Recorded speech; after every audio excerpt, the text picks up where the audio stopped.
अस्सलामुअलैकुम फ्रेंड्स, मैं Khan Nazmi Sharif. Welcome to FH2 classes. Friend, आज की इस वीडियो में हम लोग टेट की जो सीरीज़ हम चला रहे थे, इंशाल्लाह हम फिर से कंटिन्यू करेंगे। आज की इस वीडियो में हम लोग सेट 11 को सॉल्व करेंगे। ओके, टेट का एग्ज़ाम शायद इस साल ना हो, लेकिन 2023 में तो होने ही वाला है। तो इसके लिए हम लोग को अभी से ही प्रिपरेशन करना है। सेट 10 हमारे चैनल FH2 क्लासेस पर ऑलरेडी हो चुके हैं। अब हम सेट 11 स्टार्ट करेंगे। हम लोग आज रीजनिंग के क्वेश्चन सॉल्व करेंगे। रीजनिंग के जितने भी क्वेश्चन आज की वीडियो में कवर हो सकते हैं, हम लोग ज़्यादा से ज़्यादा क्वेश्चंस को कवर करने की कोशिश करेंगे। तो देखिए, आज के सेट 11 का रीजनिंग का फर्स्ट क्वेश्चन है, in the given figure in the given question find the answer figure in which question figure is embedded. यानी हमको ऐसा फिगर ढूंढना है जिसके अंदर ये जो सवालिया को फिगर दिया गया है, इनमें से चार ऑप्शन में से कहाँ पर ये छुपा हुआ है। ओके, हमको ये ढूंढना है। तो देखिए, इसको अगर हम थोड़ा जूम करते हैं तो हमें दिखाई देगा कि ये वाला जो फिगर है, देखिए कुछ इस तरह से ये बना हुआ है और ऐसी शेप यहाँ तो बिल्कुल भी नजर नहीं आ रही है, यहाँ पर भी नहीं है और यहाँ पर भी नहीं है। अब ये शेप अगर हम देखेंगे तो देखिए हमें यहाँ पर नजर आ रही है कुछ इस तरह से, इस तरह से और इस तरह से, देखिए यहाँ पे। तो ऑप्शन नंबर ए जो है ये इसका सही जवाब होगा। एक बार हम लोग चेक कर लेते हैं। देखिए, ऑप्शन नंबर ए इसका सही जवाब है। Okay, next question seating arrangement का क्वेश्चन है। देखिए क्या है, study the following information carefully and answer the questions given below. A, B, C, D, E, F, G and H are sitting around a circle facing the center. यानी ये जितने भी हैं A, B, C, D, E, F and G, ये सब कैसे बैठे हुए हैं? सर्कल में बैठे हुए हैं। ओके, और सेंटर की तरफ इनका फेस है। सबका फेस कहाँ पर है? सेंटर की तरफ है। D is 4 to the right of H। अभी हम पहले H की पोजीशन अगर ले लेंगे। ओके, अब इनके सबके फेसेस सेंटर की तरफ है, कुछ इस तरह से सेंटर की तरफ इनके फेसेस हैं। तो कितने लोग हैं हम पहले देख लेते हैं। 1 2 3 4 5 6 7 और 8 है। तो हम पहले इसको 8 पोजीशन बना लेंगे हम लोग। ओके, देखिए इस तरह से ये 8 पोजीशन बना ली हम लोगों ने। तो सबसे पहले हम लोग 8 पोजीशन ड्रॉ कर लेंगे यहाँ पर, फिर उसके हिसाब से हम लोग उनको अरेंज करेंगे। ओके, तो ये 8 पोजीशन हम बना लेंगे अभी।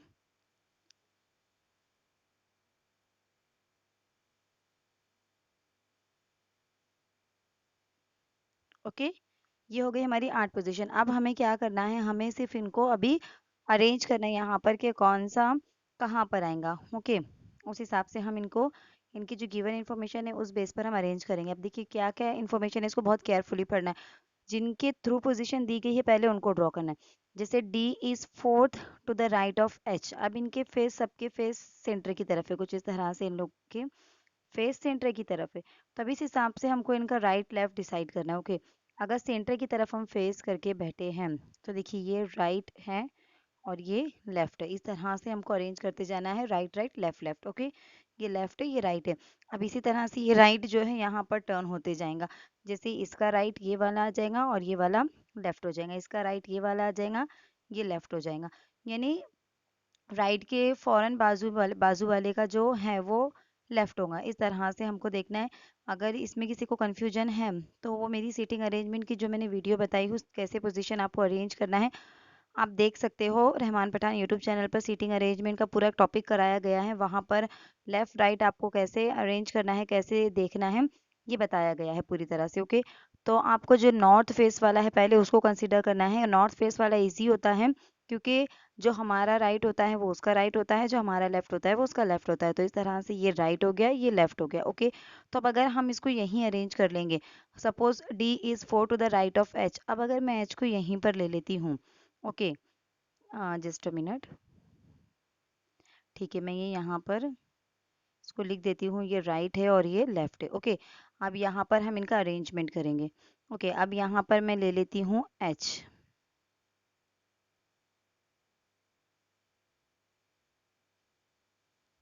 ओके, ये हमारा H है। Just a minute. ठीक है, ये H है। अब D कैसा है? Is fourth fourth to the right of H, यानी H के राइट में। अब देखिए ये H का राइट है, इस साइड में H का राइट आ जाएगा। तो उसकी फोर्थ पोजीशन पर 1 2 3 फोर्थ पोजीशन पर क्या है? यहाँ पर आ जाएगा D। Okay, second to the left of B, D is fourth to the right of H and second to the left of B. यानी अब डी के जो डी जो है वो बी के लेफ्ट में सेकंड नंबर पर है, यानी डी के राइट में बी आ जाएगा सेकंड नंबर पर। तो डी का राइट कहाँ पर हो जाएगा, इसके एग्जैक्ट अपोजिट, क्योंकि ये साउथ की तरफ इसका फेस आ रहा है। अगर हम डी को देखेंगे तो एग्जैक्ट अपोजिट में एच के है वो, और एच का जो राइट रहेगा वो डी का लेफ्ट रहेगा, यानी ये इसका लेफ्ट आ जाएगा, ये इसका राइट आ जाएगा। ओके, तो अब हमको क्या कह रहा है, मैं यहाँ लिख देती हूँ। तो वो हमें क्या कह रहा है कि D is four to the right of H and second to the left of B, यानी B के लेफ्ट में सेकेंड नंबर पर है। तो यानी D के राइट में जो B है वो सेकेंड नंबर पर हो जाएगा। तो D का राइट कहाँ पर है, यहाँ पर, यानी B आ जाएगा हमारा यहाँ पर। Okay, F is fourth to the right of B। अब B का राइट और लेफ्ट अगर हमको देखना है तो ये टर्न होता जाएगा। अब देखिए B का जो है ये राइट हो जाएगा और ये इसका लेफ्ट हो जाएगा इस तरह से। तो हमको क्या कह रहा है कि F is fourth to the right of B, यानी B के राइट में फोर्थ नंबर पर। तो ये 1 2 3 और ये 4, 4 नंबर पर क्या है, F है। ओके, अब उसके बाद क्या कह रहा है, देखिए to the right of B, C is fourth to the right of E, who is not an immediate right of B और D।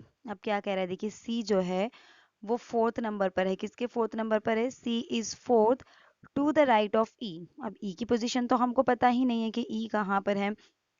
अब उसके बारे में क्या कहा गया है कि who is not an immediate right of B और D, यानी वो B और D दोनों में से किसी के भी इमीडिएट राइट में नहीं है। कौन नहीं आएगा, C। ओके,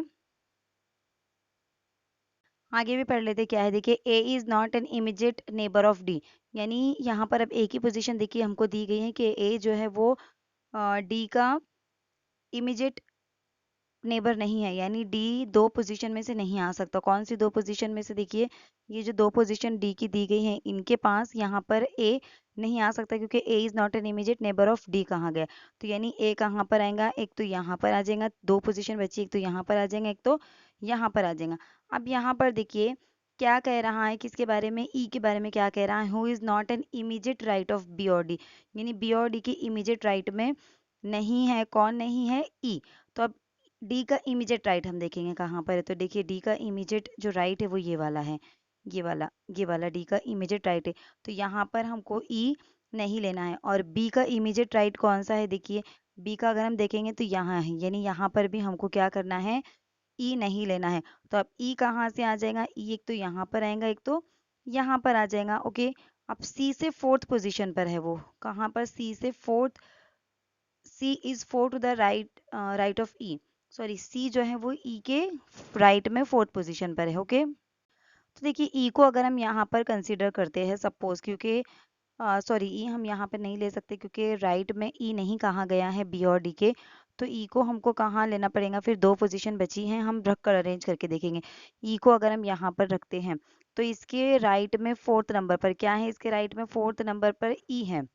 ओके, तो ये 1 2 3 4 यहाँ पर आ जाएगा, सॉरी सी आ जाएगा, यहाँ पर आ जाएगा सी। ओके, अब क्या कह रहा था हमको ए के बारे में कि A is not an immediate neighbour of D, यानी इमीडिएट नेबर वो नहीं है डी का, तो यहाँ पर नहीं आ सकता। तो हम इसको यहाँ पर अरेंज कर सकते हैं डी को। ओके, उसके बाद है ये जी। तो इस तरह से हमारी पोजीशन बन गई, इसका आप स्क्रीनशॉट ले लीजिए और फिर हम नीचे की तरफ क्वेश्चन की तरफ जाएंगे कि हमको सवाल क्या दिया गया है। ओके, अब सवाल देखिए क्या है, who is the fourth to the left of G, यानी जी के लेफ्ट में फोर्थ नंबर पर कौन है। तो जी का लेफ्ट किधर से आ जाएगा, देखिए ये जी का राइट हो जाएगा, इस तरह से ये जी का राइट हो जाएगा और ये जी का लेफ्ट हो जाएगा। तो फोर्थ नंबर पर पूछा है 1 2 3 फोर्थ। तो फोर्थ नंबर पर क्या है, यहाँ पर हमने क्या लिए थे, ये हमने ए लिए थे यहाँ पर। ओके, तो ये यहाँ पर आ जाएगा ए हमारा। ओके, तो देखिए आप देख सकते हैं ऑप्शन नंबर सी ए इसका सही जवाब है। ओके, चलिए देखते हैं next question. In the question below select the related figure from the given alternative, यानी ये एनालॉजी से रिलेटेड क्वेश्चन है। इन दो फिगर के बीच में हमको कनेक्शन को देखना है, पैटर्न को देखना है और उसी पैटर्न को फॉलो करते हुए हमको नेक्स्ट फिगर यहाँ पर फाइंड आउट करना है। तो देखिए इनके बीच में अगर हम देखते हैं कनेक्शन तो क्या नज़र आता है, देखिए ये दो फिगर अगर आप देखते हैं तो यहाँ पर ये जो सर्कल है इनकी पोजीशन तो एज इट इज़ हमको बिल्कुल भी इसमें चेंजेस नज़र नहीं आ रहे हैं।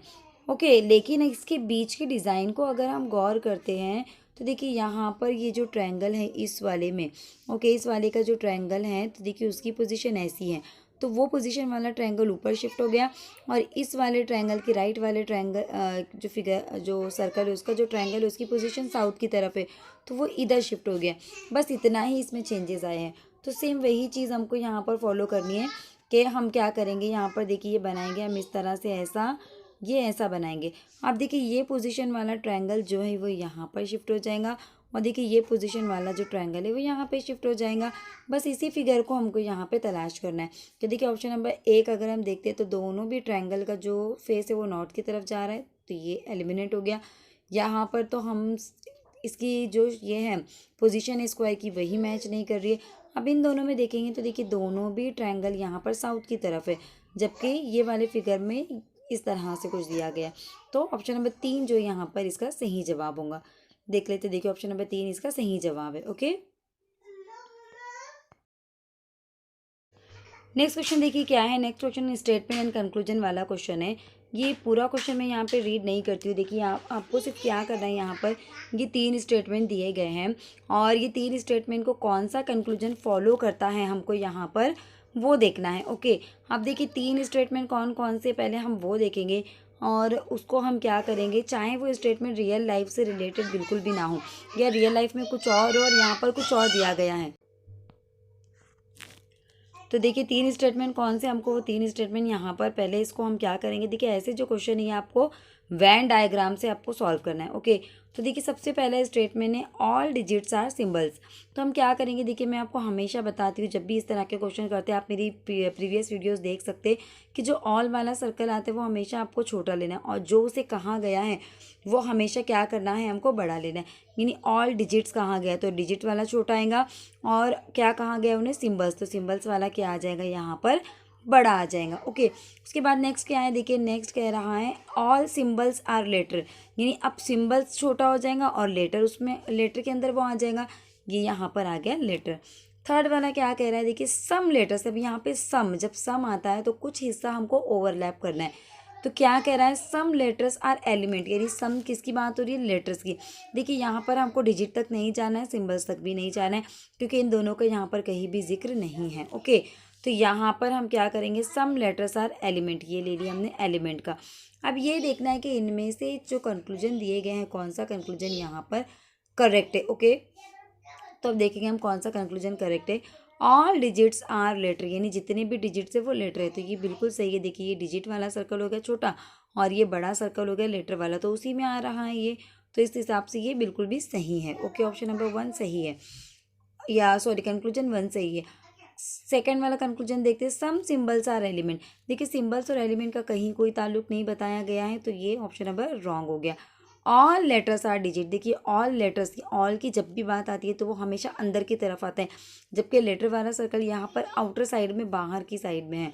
तो इस हिसाब से अगर हम देखेंगे तो ये भी जो है option number sorry conclusion number 3 भी यहाँ पर रॉन्ग होता है। तो इस हिसाब से अगर हम देखेंगे तो सिर्फ 1 फॉलो करता है। देख लेते हैं हम लोग ये ऑप्शन कहाँ पर है। देखिए ओनली 1 फॉलो वाला ऑप्शन जो है ये ऑप्शन नंबर डी में है। ओके, बाकी के ऑप्शन पढ़ने की हमको ज़रूरत ही नहीं, जब हम आंसर हमको पता चल गया। तो ऑप्शन नंबर डी में है ओनली 1 फॉलोज, तो ऑप्शन नंबर डी जो है यहाँ पर इसका सही जवाब होगा। नेक्स्ट क्वेश्चन देखिए मैथमेटिकल रीजनिंग का क्वेश्चन है ये। The probability of getting no tails when 4 coins are toss is, यानी टेल ना आने का इम्कान जब 4 सिक्कों को उछाला जाए, यानी जब 4 सिक्कों को एक साथ उछाला जाता है तो एक भी टेल ना आए, ऐसे चांसेस कितने होते हैं। तो देखिए आप पहले आप इस कंसेप्ट को समझिए कि ऐसे क्वेश्चन कैसे सॉल्व करते हैं। ओके, देखिए 4 सिक्के जब हम एक साथ सपोज उछालते हैं तो यहाँ पर अलग अलग सिचुएशन हो सकती हैं।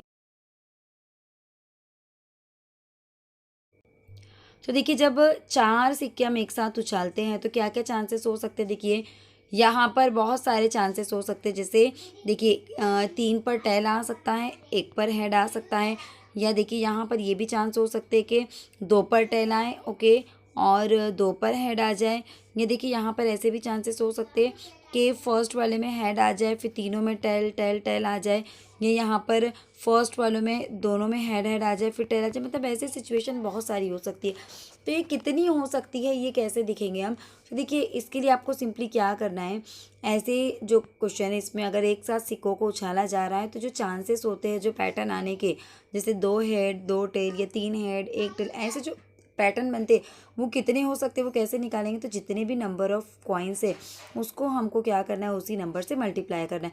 यानी यहाँ पर 16 चांसेस हो सकते हैं, 16 पैटर्न बन सकते हैं अलग अलग, जैसे 2 हेड 2 टेल 3 हेड 1 टेल, ऐसे जो पैटर्न बनेंगे ये 16 टाइप के बन सकते हैं। अब इसमें से क्या कह रहा है, 16 तो चांसेस है हमारे पास अलग अलग पैटर्न आने के, एक भी टेल ना आए। अब देखिए हर सिचुएशन में एक मर्तबा तो भी टेल आएगा, लेकिन जब चारों जगह हेड हेड हो जाएगा, चारों सिक्के पर अगर हेड हेड आता है तो ऐसी सिचुएशन के अंदर एक भी टेल आने का चांस नहीं रहता। तो ऐसी सिचुएशन सिर्फ एक ही बार आ सकती है जब चारों पर हेड आएगा। ओके, तो यहाँ पर 16 में से सिर्फ एक मर्तबा ऐसा हो सकता है कि टेल ना आए। कब आएगा वो? जब चारों पर हेड आ जाएगा। तो यहाँ पर इसका जो जवाब होना चाहिए 16 में से एक, यानी 1/16 जो है इसका सही आंसर होना चाहिए। तो 1/16 यहाँ पर कहाँ है? देखिए ऑप्शन नंबर ए में ही हमको ये नज़र आ रहा है 1/16। तो ऑप्शन नंबर ए जो है यहाँ पर इसका सही जवाब होगा। नेक्स्ट क्वेश्चन देखिए क्या है, in the given arrangement which is the 4th letter digit symbols to the right of the 14th letter digit symbols from right. यानी यहाँ पर ये कह रहा है कि दिए गए तरतीब से सीधे हाथ से 14वां हरूफ के सीधे हाथ से चौथा हरूफ कौन सा है। यानी ये जो सीरीज दी गई इसमें राइट हैंड से हमको 14 नंबर पे क्या आता है वो फाइंड आउट करना है, और उस 14वें नंबर के राइट में 4 नंबर पर क्या आता है हमको वो फाइंड आउट करना है। ओके, तो देखिए हम देख लेते हैं इसको, हम काउंट करेंगे 1 2 3 4 5 6 7 8 9 10 11 12 13 14, यानी 14 नंबर पर आ रहा है यहाँ पर जे। अब इस जे के राइट में, अब ये जे का राइट हो गया, ये जे का लेफ्ट हो गया, राइट में चौथे नंबर पर पूछा है जे के। ओके, तो हम यहाँ पर जे के राइट में 4 नंबर पर देखेंगे। देखिए 1 2 3 4 क्या आ रहा है, देखिए 4 नंबर पर हैश आ रहा है। तो इस हिसाब से अगर हम देखेंगे तो हैश कहाँ पर हमको देखना है, देखिए ऑप्शन नंबर ए में ही हमको ये नज़र आ रहा है। तो इस हिसाब से अगर हम देखेंगे तो ऑप्शन नंबर ए जो है यहाँ पर इसका सही जवाब होगा। ओके, उम्मीद करती हूँ ये समझ में आ गया होगा आपको। नेक्स्ट क्वेश्चन देखिए क्या है, arrange the following in a logical order. यानी जो नीचे दिया गया है इसको हमको क्या करना है, लॉजिकल ऑर्डर में हमको इसको अरेंज करना है, यानी सही तरतीब में हमको इसको देना है कि लॉजिकली कौन सा पहले आएगा। देखिए जाहिर सी बात है बीज यानी सीड यहाँ पर सबसे पहले हम ज़मीन में डालेंगे तो 4 नंबर का पहले आएगा, फिर उससे एक पौधा तैयार होगा यानी 3 नंबर का आ जाएगा, फिर वो पौधा ट्री बनेगा यानी ये आ जाएगा 2 नंबर, और उस ट्री पर क्या आएंगे, फिर फ्रूट्स आएंगे। तो 4 3 2 1 इसकी सीक्वेंस होगी। तो 4 3 2 1 कहाँ पर है, देखिए ऑप्शन नंबर डी में है। देखिए ऑप्शन नंबर डी जो है यहाँ पर इसका सही जवाब है। ओके, नेक्स्ट क्वेश्चन देखिए क्या है, rearrange the following 5 sentence P Q R S and T in the proper sequence to form a meaningful paragraph, then answer the question given below. सबसे पहले तो हमको क्या करना है, देखिए ये जो दिए गए हैं हमको इनको सही तरीके से अरेंज करना है ताकि एक पैराग्राफ तैयार हो जाए। तो पहले तो हमको इनको रीड करना होगा सबको। देखिए, finally lord Krishna allowed her to tie him up just to make her happy. यानी आखिर भगवान कृष्ण ने उनको खुद को बांधने की इजाज़त दी सिर्फ उनको खुशी देने के लिए। ओके, नेक्स्ट देखिए क्या है, नेक्स्ट है she brought a rope to do so but realize it was very small. यानी उसने रोप या रस्सी लाई, वो रस्सी लाई, फिर उनको एहसास हुआ कि वो बहुत छोटी है। फिर उसके बाद देखिए क्या है, soon she realise that there is something miraculous about her son. यानी थोड़ी देर में उनको समझ आ गया कि इनका बेटा मौजज़ाना तौर पर ख़ास है। One day tired of Shri Krishna's mischief his mother Yashoda decide to tie him up. यानी एक दिन श्री कृष्णा के शरारतों से तंग आकर उनकी माँ यशोदा ने उनको हाथ बांधने का फैसला किया। देन टी है, she got a bigger one but it turn out to be small too. Then she got yet another one but was unable to tie him. यानी क्या है, देखिए इसके वो जस्ट अ मिनट, वो बड़ी रस्सी लाई मगर वो भी छोटी निकली, फिर वो और बड़ी लाई मगर वो बेटे के बांधने से नाकामयाब रही। तो देखिए अब इस हिसाब से हमको इसको अरेंज करना है।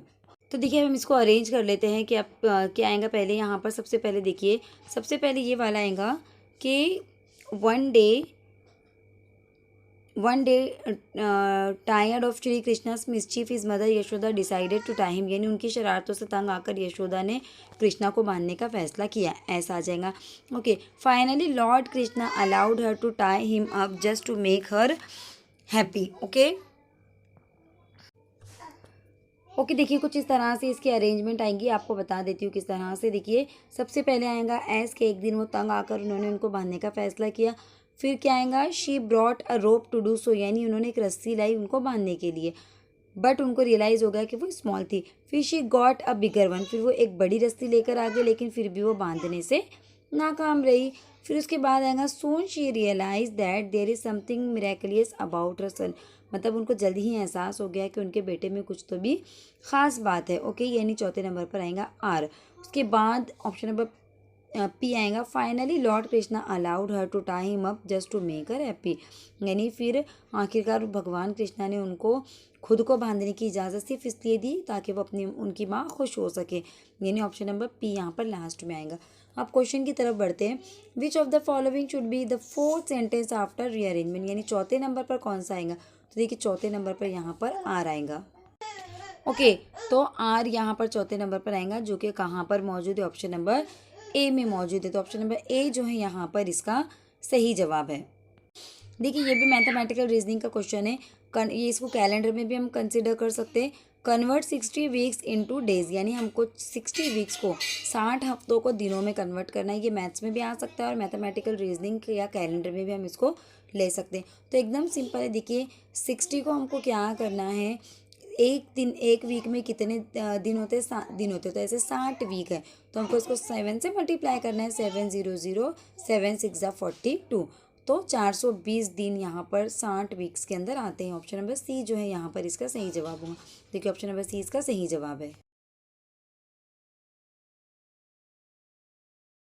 आज की वीडियो में इतना ही। अगर वीडियो आपको अच्छी लगी तो इसे दूसरों तक भी शेयर कीजिए, और अगर आप मेरे चैनल पर नए हैं तो मेरे चैनल को सब्सक्राइब ज़रूर कीजिए, लाइक करना बिल्कुल भी ना भूलें। नेक्स्ट वीडियो आने तक मुझे दुआ में याद रखिए। तब तक के लिए अल्लाह हाफिज़।